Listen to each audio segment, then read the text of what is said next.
दररोज होत असलेल्या संततधार पावसामुळे बेळगाव शेजारील बेळारी नाल्याला पूर आल्याने शेतीतील भात पीक पाण्याखाली गेले आहे। अनेक वर्षांपासून बेळारी नाल्या शेजारील भात पीक हे पुराच्या पाण्याखाली जाऊन शेतकऱ्यांचे मोठे नुकसान होत आहे। यावर्षीही असाच मोठा पाऊस पडत असल्याने या बेळारी नाल्याला पूर आलाय आणि हजारो एकर जमीन पाण्याखाली गेली आहे। आमच्या KMM मराठीच्या प्रतिनिधींनी बेळारी नाल्याला भेट देऊन पूरस्थितीची सविस्तर माहिती जाणून घेतली आहे। चला तर मग पाहूया। नमस्कार मित्रांनो, आज आपण बेळगाव शहराच्या बाजूलाच असलेल्या बेळारी नाल्याकडे शेजारी आम्ही आलेलो आहोत। बेळारी नाल्याला पूर आला असं समजल्यानंतर आपण इथं पाहतो तरी या भागातील शेतवाडी पूर्णपणे पाण्याखाली व्यापली गेलेली आहे। तर या वडगाव, शहापूर आणि अनगोळ या भागातील या नाल्याच्या शेजारी अनेक शेती आहे आणि ही शेती असे भात पिकवण्यासाठी एक उपयुक्त असलेली शेती आहे। आणि या शेतीमध्ये दरवर्षी या बेळारी नाल्याच्या अडचणीमुळे या बेळारी नाल्याला पाणी येत असल्यामुळं निश्चितच हा भाग संपूर्ण जवळजवळ 1000 एकर जमीन ही पाण्याखाली व्यापली जाते। या पाण्याखाली व्यापल्यामुळं या भागातील बासमती भात व इतर भात एक नंबरचं भात इथं शेतकरी उत्पादन करत असतात। पण या भातामुळं या भाताची अनेक देशामध्ये मागणी असते आणि अशा ह्या सुंदर आणि एक उत्तम प्रतीच्या भाताची लागवड इथं करत असलेल्या ठिकाणीच हे पाण्याचं स्वरूप तुम्ही पाहू शकता। आपल्या समोर आपल्या भागातील काही शेतकरी आहेत। शेतकरी आपल्या व्यथा मांडत असतात। यापूर्वीच तुम्ही पाहिला की माझी आता सध्या असलेल्या मंत्री लक्ष्मी हेब्बाळकर यांनी देखील या नाल्याची साफसफाई करण्यासाठी म्हणून 2 पोकलँड लावून केले, पण ते पावसाच्या अखेरीला त्यांनी ते पोकलँड लावून स्वच्छता करण्याचा प्रयत्न केला, पण त्याचा काही उपयोग झाला नाही।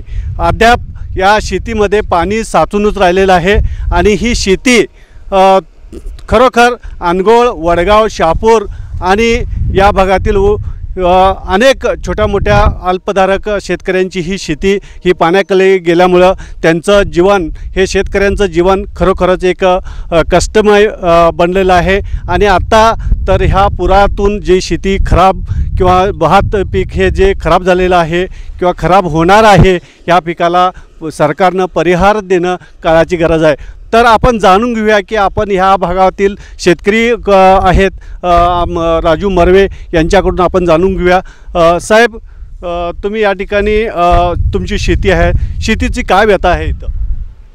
सर, दरवर्षीप्रमाणे यावर्षीसुद्धा पूर आलेलाच आहे आणि गेल्या वर्षी 25 तारखेला आला होता। यावर्षी 8 दिवस आधी आलेला आहे आणि हे काय झालं आहे, ही आमची दरवर्षाची एक समस्या, मोठी समस्या निर्माण झालेली आहे। आणि हे समस्या निर्माण व्हायचं कारण हा पुन्हा बेंगलोर हायवे झाला आहे की नाही, त्या हायवेचं मुख्य कारण आहे। कारण काय झालं आहे, हा येळ्ळूर रोडचा तळ आणि त्या हायवेच्या पुलाचा तळ 6 इंच वरती झाल्यामुळे 1 इंचाला 1 फूट, या ठिकाणी 1 फूट पाणी चढतं आहे, तिथं 1 इंच पाणी तर या ठिकाणी 1 फूट पाणी वर चढतं आहे। त्यामुळे दरवर्षीप्रमाणे ह्यावर्षीसुद्धा लवकर पूर आल्याने शेतकऱ्यांना अत्यंत मोठ्या संकटांना सामोरं जावं लागणार आहे। कारण आम्ही दरवर्षी या संबंधित अधिकारी म्हणा, दरवर्षी संबंधित शेतकरी म्हणा, हे सरकार म्हणा किंवा सरकारला आम्ही दरवर्षी निवेदनं देत असतो, आंदोलन करत असतो, सांगत असतो, विनंती करत असतो, पण त्याचा काही आजपर्यंत उपयोग झालेला नाही। मला वाटतंय या भागातील शेतकऱ्यांना संपवण्यासाठीच सरकारनं पावलं उचलली असतील, त्यामुळेच या बेळारी नाल्याकडे दुर्लक्ष केलेलं आहे। कारण हा बेळारी नाला या येळूर रोडपासून हुदलीपर्यंत 28 किलोमीटर आहे। त्याच्या आजूबाजूला हजारो एकर जमीन आहे आणि जर सरकारनं मनात आणलं तर हे लवकरात लवकर होऊ शकतं आहे। पण मला वाटतं आहे की सरकारच्या मनात ह्या बेळारी नाल्याचा विकास करायचा आहे की नाही, हा मोठा गहन प्रश्न आहे।